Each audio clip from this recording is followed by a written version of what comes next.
Oh, there was several reasons, but I'm tired of the Canadian winter for one, and I'd actually thought about this trip for like 20 years, but just reading old Cycle World magazines, and people did the trip years ago, and I thought, geez, and one of the great guys that got me interested was Paul Van Hoof, because he put YouTube videos on the net, and I liked old Guzzis, I thought, wow, he had a great adventure, and I just thought, why not? I can do that, and I almost bought an old BMW to do this trip. I started planning it, and I was going to buy this old BMW, and then I found this bike on the internet, and I thought, I'm just going to call the guy.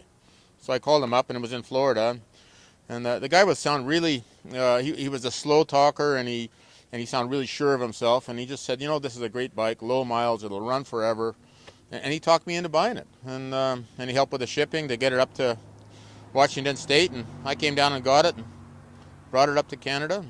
We did some work on it. Basically, all I did was we put new tires on, we rebuilt the carbs, new starter motor, and the saddlebags. I rode the bike for a week and left for Mexico.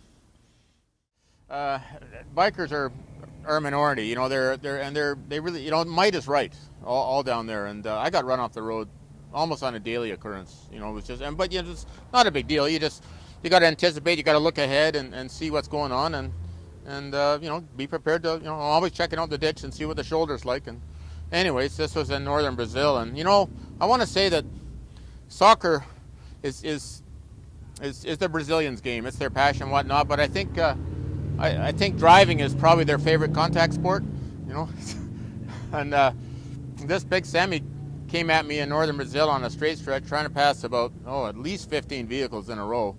And he flashed his lights a couple times and blew his horn just to let me know that it's either I get out of the way or there's going to be a big problem.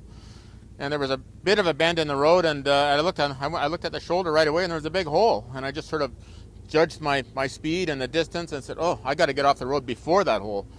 And I ended up burying the old Guzzi about 100 feet into the sugarcane patch. And well, that's when it grows wild. It's a big tangled mess. That's why they get these guys on the side of the road with machetes. But it was planted stuff, so it was there was spacing, and there was a little row, and I just picked a row and down I went.